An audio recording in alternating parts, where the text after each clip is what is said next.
Tottenham's executive chairman Daniel Levy, who stepped down after almost 25 years, will always be regarded as one of the most contentious figures in their history. He was a driving force behind the world-class infrastructure the club now boasts, from the magnificent new £1 billion stadium that stands comparison with any in the world to the Hotspur Way training ground in Enfield. And yet, instead of being lauded for these towering achievements, Levy's time at the top will always be overshadowed for what many perceive as a lack of success. While he still retains a minority ownership but will not be involved in the day-to-day running of the club, the news of his exit will be greeted with undisguised delight by a large portion of the supporters. When the story of the 63-year-old's time in the ballroom is told and his legacy takes shape, it will be one of financial and structural success but underachievement on it. Levy will always be forever associated with instability, including a revolving door of 12 managers.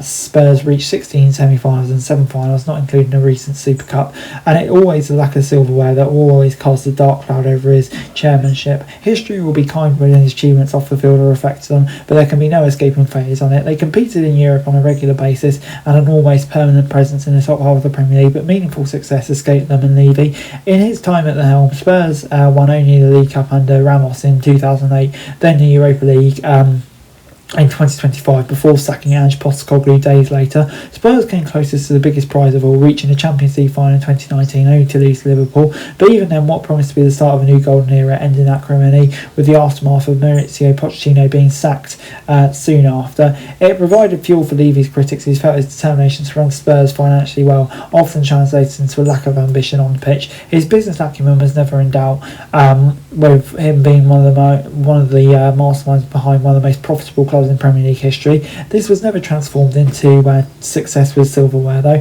It manifested itself with regular protests around.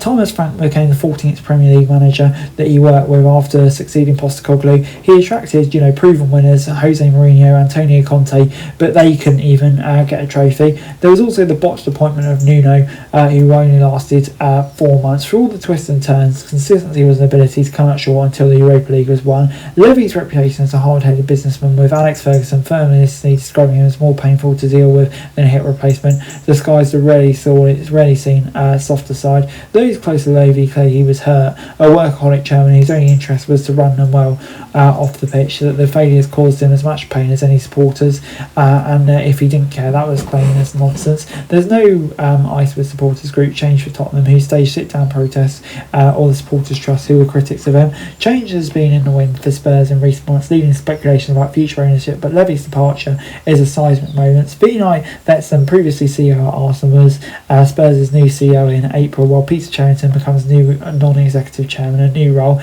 Charrington, a director of Tottenham's owners, the Ennick Group, was appointed to the club's board in March as non-executive director. Many supporters won't mourn his departure, but Spurs are a financial success for largely down to him. And to achieve, what he has done off the pitch has been excellent, and yet his painstaking negotiating style, ruthless and determined to get the best deal, has been a constant narrative used against him during his time as chairman. Recently criticised for, of course, failing to get the Eze line over the deal when it eventually went through. And Harry Kane obviously had a gentleman's agreement. Levy swept that belief aside, forcing a disaffected Kane to stay.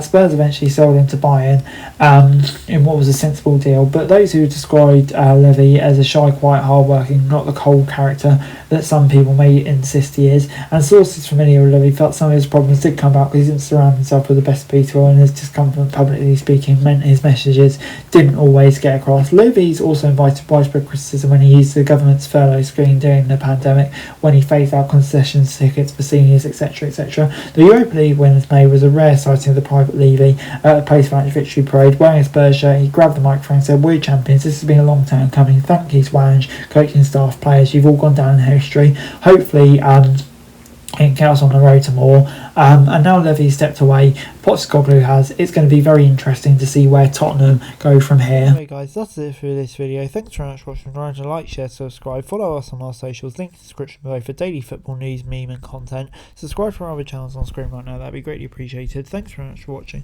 Peace out.